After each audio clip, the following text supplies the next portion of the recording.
আমি আর্কিটেক্ট তুহিন বললাম খুলনা ইউনিভার্সিটি থেকে। আসলে আমার গ্রাজুয়েশন হয়েছিল 2004-এ। তারপর আমার নিজের প্র্যাকটিস চতুষ্কোণ আমার কোম্পানি থেকে আমি 2008 সাল থেকে মোটামুটি প্র্যাকটিসিংয়ে ফুল আমি মনোযোগ দিয়েছি।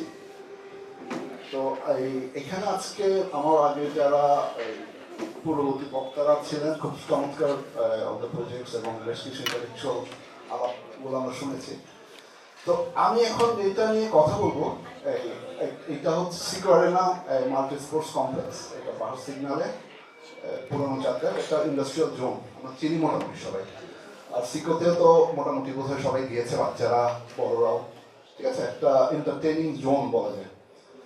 তো আসলে এইখানে আমরা যখন এইটা হচ্ছে একটা ড্রোন ভিউ উপর থেকে।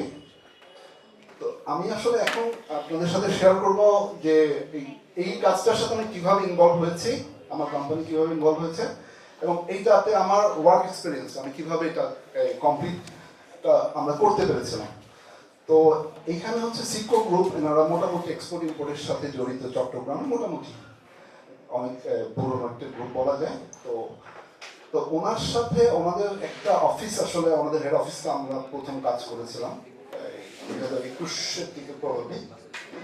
তো ওই সময় আসলে ওনাদের সাথে আমাদের একটু ইয়ে হলো যে ওয়ার্কিং। তো ওই সময় ওনাদের আসলে এটা হচ্ছে পারিবারিক সূত্রে ওনাদের নেওয়া জায়গাটা ছিল। ফাদার এই জায়গাটা আসলে ওই বেশ আগেই এটা পারচেস করেছিল ওই জায়গাতে। তো এইখানে তো এখানে ওনারা প্রথমে যেটা করেছিল আমাকে বলতো, আমরা যখন ওনার অফিসে কাজ করছিলাম, যে আমরা এখানে একটা ছোট আমাকে ছবি দেখাচ্ছিল একদিন, যে এখানে আমি একটা মাঠ করেছি, আমার অফিসিয়ালরা এখানে খেলবে। আর আমি পাশে একটা একটা বিল্ডিং করছি 2 তলা।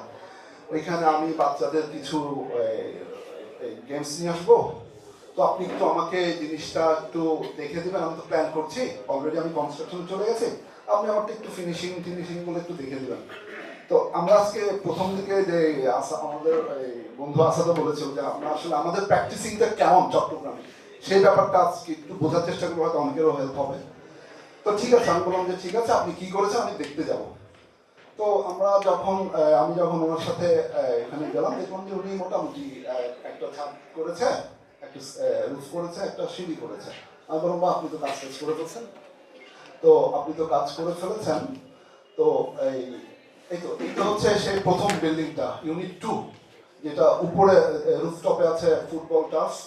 ঠিক আছে, এটা একটা তো আলটিমেটলি এখানে এটা উনি করেছে। আমরা শেপটা দেখলে বুঝবো, আমরা আসলে বিল্ডিং এর শেপটা কিন্তু একটু অর্থগোনাল না।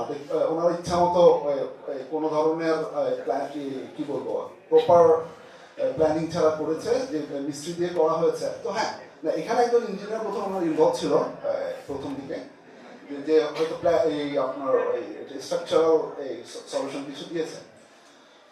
তো ঠিক আছে, আমি বললাম যে ঠিক আছে আপনি করেন, আপনি যদি কোনো প্রবলেম করেন আমার সাথে পরে যোগাযোগ করেন। তো উনি এর কিছুদিন পরে আমার সাথে যোগাযোগ করলো, যে বললো তুহিন ভাই একটু আসবেন। আমি বললাম কেন ভাই? বলছেন যে ভাইয়া কথা, আমি তো আসলে স্টার উপরে যেটা করবো, উনি তখনও ছাত্র ঢালাই দেয়নি, যে আমি যদি এখন পরের স্টারটাও যদি উপরেরটাও যদি সেম ভাবে করি, সেটা তো গিয়ে আমার মাঠের মাঝখানে পড়বে, এখন আমি কি করবো? আমার মাঠে হিট করবে, তা আমি কি নেমে গিয়ে আমি কি মাঠে নামবো? আর আপনি যখন শুরু করছেন, আপনি মাঠে নামলেন কিনা সেটা আপনি জানেন, আমি তো জানি না। তো তখন বলছেন যে না ভাই আমি বিপদে পড়ছিলাম, চুপচাপ করেন। আমি বললাম ঠিক আছে তাহলে আসেন বসি, এবার কি করা যায় দেখি। তো আলটিমেটলি যখন আমরা গেলাম, তখন স্টেপটা তখন এইবার আমাকে বললো যে আপনি আমাকে একটু প্রপার আর্কিটেকচারাল প্ল্যানটা একটু করে দিলেন। আমি বললাম ঠিক আছে, আমি তাহলে আমরা এবার কাজ শুরু করি। তো আমি ফার্স্ট যখন এটা হচ্ছে ফার্স্ট ফ্লোর প্ল্যান, তারপর ফাইনালি আমি সিঁড়িটা একটু ওভাবে আলটিমেটলি আমরা ঘুরিয়ে দিয়েছিলাম, স্ট্রেট করে দিয়েছিলাম, যেটা সরাসরি আমাদের গ্যালারি, যেটার জন্য পরে একটা গ্যালারি এখানে করা হয়েছিল, যেটা MS দিয়ে করা। তো সেখান থেকে আলটিমেটলি তো মোটামুটি এটা সলভ করা হয়েছে। তো এখানে কিছু স্ট্রাকচারাল প্রবলেম ওনারা প্রথমেই করে রেখেছিল। এইটা যখন স্টেপটা এইভাবে করা হচ্ছে তখন এইটার আমাদের যে ল্যান্ডিং এটা বিমটা শিফট করতে হচ্ছিল। তারপর এইটার যে ওয়ালটা আছে সেই ওয়ালটা এখানে বিম ছিল না, আপনি দেখবেন যে ভয়েডের কাছে ফার্স্ট ফ্লোরে ভয়েডের ওখানে একটা ওয়াল দিতে হবে। সো এগুলো সাপোর্ট করছিল না। সো এইটা তখন আমি আমার ইঞ্জিনিয়ার্স ওদের মাধ্যমে জিনিসটাকে সলিউশনের করে এনে দিয়েছি। আর এবার হচ্ছে যখন এরপরে ফার্স্ট ফ্লোর, এরপরে আমরা ছাদ ঢালাইটের সময় এরপর আমাদের থেকে সাজেশন নিয়ে করা হয়েছে। তো বিল্ডিং এর আউটলুক এবং মাঠ এগুলো পরে আমরা এই সরাসরি ইনভলভ থেকে জিনিসটা করে দিয়েছি। তো এখানে তবে ওনাদের এই তো এইটা যখন কমপ্লিট হলো এটা বেশ একটু মাঠের এনভায়রনমেন্টটা মোটামুটি একটু বেশ ভালো নাম করেছিল ওই সময়।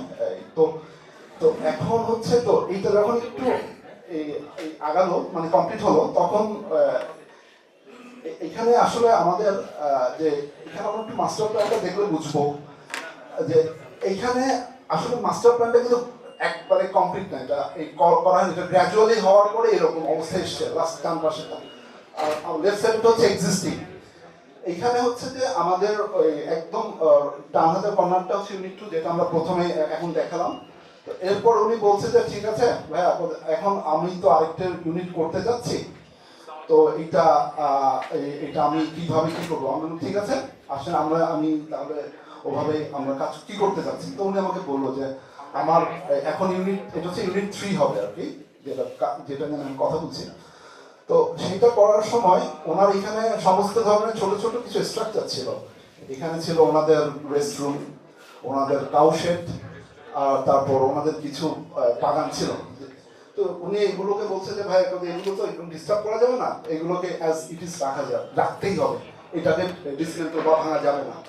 তো আমি বললাম ঠিক আছে সেটা করবো, তাহলে আমরা স্টিল স্ট্রাকচারে চলে যাব। তো আমাদের এই তো ঠিক সেইভাবে আসলে আমাদের এই শেপটা আমরা এই এসছে। তো যখন এটার স্ট্রাকচারটা আমরা শুরু করি তো এটা আসলে একটু চ্যালেঞ্জিংই ছিল। ইউনিট 3-তে চলে যাই। এটা এটা চ্যালেঞ্জিং ছিল হচ্ছে এইখানে সব কিছু এক্সিস্টিং স্ট্রাকচারকে ঠিক রেখে আমাদেরকে আসলে এটার ফাউন্ডেশনস গুলো করতে হয়েছিল। ফাউন্ডেশনস করতে হয়েছিল এবং এটা যেখানে যেখানে ভাঙবে এগুলো আবার অ্যাজ ইট ইজ সেম ভাবে করে দিতে হবে। তো এটা একটা এই চ্যালেঞ্জের মধ্যে ছিলাম যে তো আলটিমেটলি ওই সেটা আমাদের একটু কষ্ট হয়েছিল। তো এখন এখানে গ্রেট বিম প্রচুর করতে মানে গ্রেট বিম গুলো সব ওয়ালের ভিতর দিয়ে গেছে। তো ওয়ালগুলো সব ভেঙে টয়লেটস আছে এখানে, কাউশেড এখানে ওনাদের প্রায় অনেকগুলো গরু ছিল, গরু থাকতো। তো ওইগুলো আবার শিফট করে যখন যে জায়গায় আমরা কাজ করতাম শিফট করে নিয়ে অন্য আরেকটা পাশের কাউশেডে রাখতে হতো, তারপর আবার আনতে হতো। এইভাবে একটু স্লোলি আমাদের প্রায় ফাউন্ডেশনের কাজ করতে অনেক সময় লেগেছিল ওই সময়। এবং বেশ তো আলটিমেটলি এটা যখন হয়েছে এরপরে তো এটা স্টিলের যে স্ট্রাকচার, তো এটা আসলে ওনার মোটামুটি ওনাদের আগের যারা কাজ করতো যারা ঠিক করেছে তারা আসলে শেড করতো স্টিল শেড, তারা আসলে বিল্ডিং এর কাজ করেনি, যে জন্য বেশ কিছু প্রবলেম আসলে এখানে ওই সময় পড়েছিলাম আমরা। যাই হোক, তো আলটিমেটলি যখন এই ধরনের আমাদের স্টিল সেক্টরের কাজ শুরু হয়েছে তো তখন হচ্ছে এই তো তো এর মধ্যে উনি মাঝে দেশের বাইরে ছিলেন। তো এটা হচ্ছে আলটিমেটলি মোটামুটি আমাদের ওই সময় কাজের কিছু ছবি কাজের এই তো উনি যখন বাইরে ছিলেন তো এর মধ্যে আমরা মোটামুটি এখানে ওইটার ফ্লোর ঢালাই হয়ে গেছে এখানে স্টিল টেক প্যানেলের উপরে, এবং উপরে রুফের স্ট্রাকচারের কাজটা হচ্ছিল।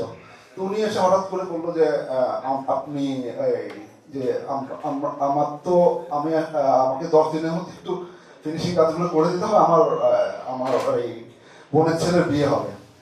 তো আমাদের তো আসলে তো তখন তো মাথায় আসলে কাজ করছিল আমাদের কিভাবে সম্ভব এত বড়। যাই হোক চ্যালেঞ্জটা নিয়েছি। তো আলটিমেটলি তো এখানে আমরা যে স্ট্রাকচারগুলো ঠিক করেছি আমাদের লেফট সাইডে এখানে এগুলো আমরা ব্লক ইউজ করেছিলাম ওয়েটটাকে একটু লাইট করার জন্য। আমাদের এখানে যে এখন যে ব্লকগুলো আছে অটোক্লেভের এখানে পাওয়া যায় সেটা করেছি। এবং রাইট সাইডে যেটা আমাদের বাইরে ওয়েস্টের দিকে এখানে আমরা কিছু হলো ব্লক এবং উপরে আমাদের স্যান্ডউইচ প্যানেল কাজ করতে হচ্ছিল। তো এইখানে বেশ কিছু কাজ আমরা আসলে খুব অল্প সময়ের মধ্যে ডেলিভারি করতে হচ্ছিল, কারণ বিয়ের প্রোগ্রাম। তো এইটা করতে গিয়ে এই ধরনের ক্লায়েন্টদের আবদার আসলে আমাদের অনেক সময় ঝামেলায় ফেলে দেয়। এইটার সময় আমাদের একটা অ্যাক্সিডেন্ট হয়েছিল একটা লেবারকে নিয়ে, যাক সে একটু পড়ে গিয়ে ব্যথা পাইছে, আহত। তো তো এইটা নিয়ে বেশ কিছুদিন আসলে আমরা একটু অরিড ছিলাম। যাই হোক, এটা থেকে আমাদের আমরা একটা পজিটিভ জিনিস নিতে পারলাম, যে ওখানে এরপর থেকে আমরা যত কনস্ট্রাকশনের কাজে ইনভলভ হয়ে চেষ্টা করি যে ওদের ইন্স্যুরেন্সগুলো আমরা একটু লেবারদের জন্য একটা ইন্স্যুরেন্সের ব্যবস্থা করতে, যেন ফার্দার এইটাতে আমরা যে কোনো ধরনের ফার্দার আমাদের প্রশাসনিক ঝামেলা থেকে আমরা একটু মুক্ত থাকতে পারবো। তো আলটিমেটলি এইভাবে কাজ আগাচ্ছিল। তো এরপরে তো মোটামুটি এইটা আমরা ওই সময় ওনার বিয়েটা হলো আমাদের হাফডান কাজের ভিতরে গায়ে হলুদের একটা প্রোগ্রাম হয়েছিল। হওয়ার পরে তো আমরা একটু সময় নিয়ে যত আর্লি পারা যায় জিনিসটাকে ডেভেলপ করা কমপ্লিট করার চেষ্টা করেছি, তো ফেজ ওয়াইজ। তো উনি এরপরে এইটা হচ্ছে আলটিমেটলি আমাদের ইউনিট 3-এর ট্রেম্পলিং জোনটা আর কি, যেটা ফ্রন্টে এই গ্লাস, এটা একটু একটু একটু ডিজাইন করা, দুই কালার একটু গ্লাস ইউজ করা হয়েছে, কিছু এসিপি কাজ করা আছে। তারপর এখানে ওই আপনার এই নিচে ভার্টিক্যাল গার্ডেন, আমরা ওই এমএসইউ করে কিছু ভার্টিক্যাল গার্ডেন এখানে প্রোভাইড করেছি। জাস্ট এটাকে একটু আর টোটাল যে ভাইবটা বা একটু ভাইব্রেন্ট এনভায়রনমেন্ট, লাইটিং, ইন্টেরিয়রে বেশ কিছু আমরা কালারফুল লাইটিংস করি। ইন্টেরিয়র এখানে টোটাল ওভারঅল সব কিছুই কনস্ট্রাকশন থেকে শুরু করে পুরোটাই আমাদের তত্ত্বাবধানে হয়েছে এইটা। তো নিজের মতো করে কিছু কাজ আমরা আসলে করতে পেরেছিলাম। তারপরেও কিছু তাড়াহুড়ো এবং এর জন্য ক্লায়েন্টের কিছু ওনার নিজের কিছু থিঙ্কিং এর জন্য কিছু জায়গায় আমাদের সাথে একটু প্রবলেম হচ্ছিল, যেটাকে আমাদের ম্যাচ করে নিতে হয়। এটা আসলে সব আমাদেরকে প্রায়োরিটি দিতে হবে, না হলে ক্লায়েন্টের জিনিস যদি আমরা ওনাদেরকে প্রায়োরিটি না দিই, আমাদেরটা ঠিক রেখে যেখানে যতটুকু ছাড় দেওয়া যায় সেই চেষ্টাটা করেছি, এবং রিলেশনটা চেষ্টা করেছি যেন মোটামুটি ভালো থাকে। তো এরপরেটা হচ্ছে যে বোলিং ইউনিট, যেটা আমরা ঢুকতে আমাদের থাকে, সেটা কিন্তু আলটিমেটলি পুরনো একটা স্ট্রাকচার। এইটা নিয়ে আমাদের একটু এক্সটেন্সিভ কাজ করার প্ল্যান ডিজাইন করেছিলাম।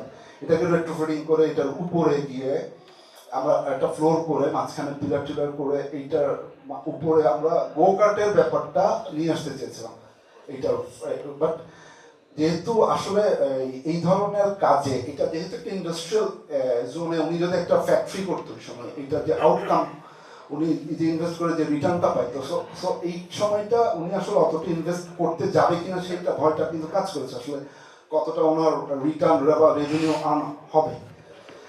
যাই হোক, এটা থেকে পরিবারের থেকে একটা চাপ ছিল, আমাদের আদার্স ভাইদের থেকে একটা চাপ ছিল যে কি হচ্ছে না হচ্ছে, এটার এখানে ইনভেস্টমেন্ট তো অনেক হয়ে যাচ্ছে। তো সেটা নিয়ে একটু এইটার কারণে এটাকে আর নেক্সট টাইম আর ভার্টিক্যাল এক্সটেনশন করা হয় নাই। তো যাই হোক, এটাকে আমরা এই মোটামুটি ভেতরে কিছু এনভায়রনমেন্ট ক্রিয়েট করে ডিজাইন ফ্রন্টে করে আমরা এই জিনিসটা এখন রান করছে আর কি। তো এরপরে এই পুরো আমাদের এই ছোট ছোট কিছু রেস্টুরেন্ট, এখানে একটা রেস্টুরেন্টের যে ব্যাপারটা, এখন যেটা রেস্টুরেন্ট হয়েছে, এইখানে ছিল প্রথম দিকে এটাও একটা পুরনো স্ট্রাকচার। এখানে ওনাদের ভাড়া দেওয়া স্পেসের মধ্যে ভাড়া দেওয়া ছিল অক্সিজেন প্ল্যান্ট ভাড়া দেওয়া ছিল, যেটার কারণে এইটা সবার লাস্টে ওরা যখন চলে গেছে, ওদের সাথে যখন এগ্রিমেন্ট শেষ হলো, তখন এইটার কাজটা করা গেছে। তারপর এখন গোকার্টটা যেখানে আছে, এইটা ওনারা পরে এই জায়গাটা নিয়ে যখন দেখছে যে মোটামুটি এইটা থেকে একটা রেভিনিউ জেনারেট হচ্ছে আলটিমেটলি ইউনিট 2 থেকে, এবং বেশ কিছু আলটিমেটলি এটার মোটামুটি একটু নাম হচ্ছে। তো এই জায়গাগুলো ওনারা তখন ক্লিন করে এখানে রোড করে এই গোকার্টটাকে ব্যাক সাইডে নিয়ে গেছে আর কি। আর এইখানে এখানে যেটা হচ্ছে যে এটার সাথে আমরা এতটাই ইনভলভ ছিলাম, এটা অ্যারাউন্ড 2024-এ যে একটা কর্পোরেট টুর্নামেন্ট হয়েছিল, 24-এ হচ্ছে সেকেন্ড যেটা, সেখানে আমরা নিজেরাও আসলে স্পন্সর করেছিলাম, এবং অনেকটা ওনারা আমাদের থেকে স্পন্সর জোর করে নিয়েছিলেন যে আপনারা কাজ করেন, আমরা টিমে একসাথে ঠিক আছে, আমরা আমরা আসলে এটাকে স্পোর্টিং হয়ে নিয়েছিলাম যে তো ওই সময় তো এই জায়গা জাস্ট এটা এই ধরনের আলটিমেটলি একটা রিলেশন আমাদের মধ্যে ছিল। এবং তো তো এই পরের বার আমরা এভাবে দুইটা আসলে আমরা এখানে কর্পোরেট টুর্নামেন্টে আমরা মোটামুটি এখানে তিনটে এখানে ইয়ে করেছিলাম, অংশগ্রহণ করেছিলাম। তো আলটিমেটলি এখন চিটাঙ্গে আমরা যে প্র্যাকটিসগুলো করছি আলটিমেটলি এই ধরনের কাহিনী আমরা সবাই কম বেশি বোধহয় ফেস করি, আমরা আমাদের সবারই এই ধরনের এক্সপিরিয়েন্স আছে। ওনারা প্রথমে হয়তো আমার কাছে কোনো ফর্মাল প্রপোজাল নিয়ে আসেনি যে কী করবো, যেটা হয়েছে সেটা গ্র্যাজুয়ালি ধরে ধরে ধরে ধরে কী করতে যাচ্ছি, উনি কী করতে, ওনাদের মধ্যে একটা চিন্তা ছিল যে আসলে প্ল্যানিং লেভেলটা যে ওনারা আসলে জিনিসটাকে ফিনিশ করে দেবে, কিন্তু প্ল্যান লেভেলে বা প্ল্যানিংটা যে এটা যে এটাও যে আমাদের কাজ সেটা হয়তো ওনারা খুব মানে ক্লায়েন্টস ইয়েতে জিনিসটা আলটিমেটলি এখনো হয়তো সে ওটা ওনাদের এখনো মাথায় ঢোকে নাই বা ঢুকতে হয়তো সব ঢুকবে আস্তে আস্তে, অনেকে জানে সেটা। আমরা সেইটা উনি যখন বিপদে পড়েছে তখন আসলে আমার একজন প্রফেশনালের কাছে এসছে এবং সেটা মোটামুটি এখন সেটা আই হোপ এটা একটা মোটামুটি পেইড অফ, ঠিক আছে। সো এইটার আমাদের এইটাই হচ্ছে সিক্রেট গল্প। তো মোটামুটি সবাইকে ধন্যবাদ, অনেকক্ষণ ধরে আসলাম বসে আছেন। তো আলহামদুলিল্লাহ আমাদের চেয়ারম্যান সাহেব, তারপর আমাদের জিএস সবাইকে ধন্যবাদ এই চমৎকার একটা অনুষ্ঠান আর্ট ফেস্ট 2025 মোটামুটি সাকসেসফুলি আয়োজন করার জন্য ধন্যবাদ সবাই।